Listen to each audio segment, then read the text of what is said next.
Hi, this is Arts in My World Making Ideas Real by me, Gavin Perez. Most people probably wouldn't look at me and think artist. Honestly, for a long time, I probably wouldn't have called myself that either. I always thought artists were people like painters and singers, or people who could sit down with a blank canvas and make something beautiful. And that simply is just not how I ever saw myself. The word that fits me better is maker. I've always been the kind of person who wants to know how things work. Even as a kid, I was always taking stuff apart, putting things together, or trying to build something out of whatever I could find. Sometimes that worked out, and sometimes, well, it didn't. One time I took my mom's vacuum apart because I was trying to make a flux capacitor from Back to the Future. It failed horribly, and I got in so much trouble I had to mow lawns for a summer just to buy her a new vacuum. So I guess I've been making things for a long time, even when I probably shouldn't have been. But I think the reason it stuck with me goes deeper than just liking tools or parts. My world as a kid wasn't always pretty.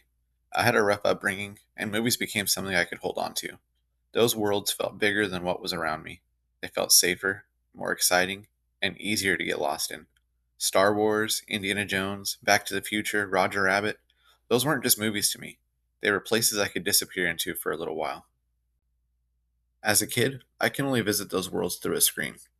As an adult, I started to realize I could build pieces of them. That's where making became more than just a hobby for me. It became extremely personal. When I build something from one of those movies, I'm not just making a prop because it looks cool. I'm taking something that gave me joy as a kid, pulling it out of that screen, and holding it in my hands. There's something really meaningful about that for me. A big part of that mindset came from watching Mythbusters. Adam Savage has always been one of my heroes. I watched him build, test, fail, laugh, and try again, and that had a huge effect on how I saw creativity. He made making feel possible. He made it feel like you didn't have to know everything before you started.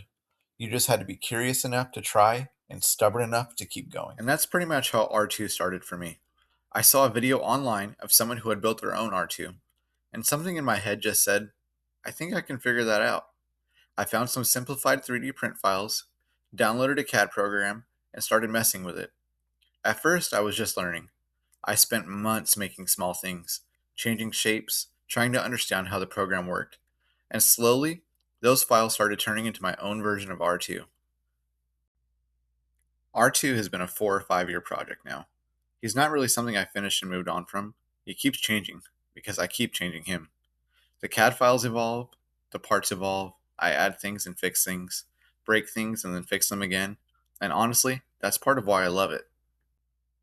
The first time I saw him roll down my driveway, I had that moment where I just stopped and thought, I actually did this. Not because he was perfect, because he definitely wasn't, but because this thing that started as a movie character and then became files on a computer was now moving in front of me. Later, when I got him dancing and moving his arms, it felt even better. It almost feels like I'm talking to him and he's talking back. It's like I'm sitting with an old friend. That's the part people don't always understand. It isn't just about the object, it's what the object carries with it.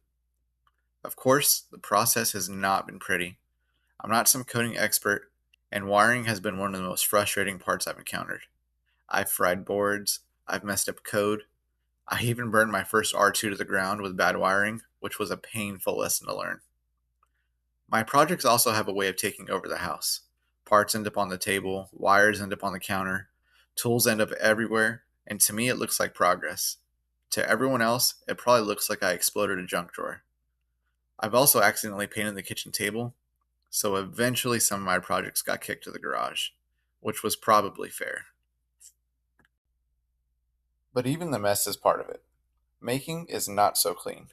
It's not just a finished picture, it's mistakes, problems, frustration, learning and trying again until the thing in your head starts to match the thing in front of you. That same feeling is why I build movie props.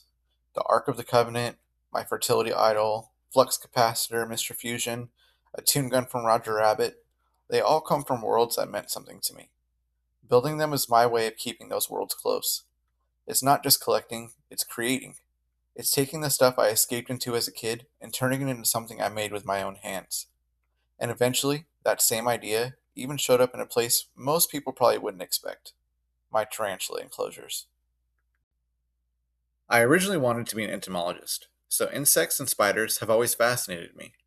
Tarantulas really caught my attention once I learned how their bodies work, especially how their legs move almost like a hydraulic system. Since I already like mechanics and building, that made sense to me. I started seeing them as these little marvels of nature. At first, their enclosures were pretty basic. They had dirt, hides, leaves, and just the bare necessities. But once I had a bunch of them on a shelf, I didn't want them to look like plain little boxes. I wanted them to be an addition to my home. And also, if I'm being honest, I needed them to look nice enough that my wife couldn't complain too much about how many tarantulas I had. So, I started turning their enclosures into little worlds. Each have their own theme. They still have to work for the tarantulas first, but I also think about things like color, texture, layout, and most of all, the story. It's the same part of me that builds R2 or makes props. I'm still creating a world, just on a smaller scale. Photography became part of that too. A lot of people see tarantulas and immediately think they're scary or gross. I get it, but I see the colors, the texture, the patterns, and the way they fit into the world they come from. When I photograph them, I'm trying to show people the side they usually miss. I want them to slow down and see the beauty in something they were taught to fear. So when I say I'm a maker, I don't just mean I build random stuff. Making is how I connect to the stories that helped me as a kid, the creatures that fascinate me, and the ideas I can't stop thinking about.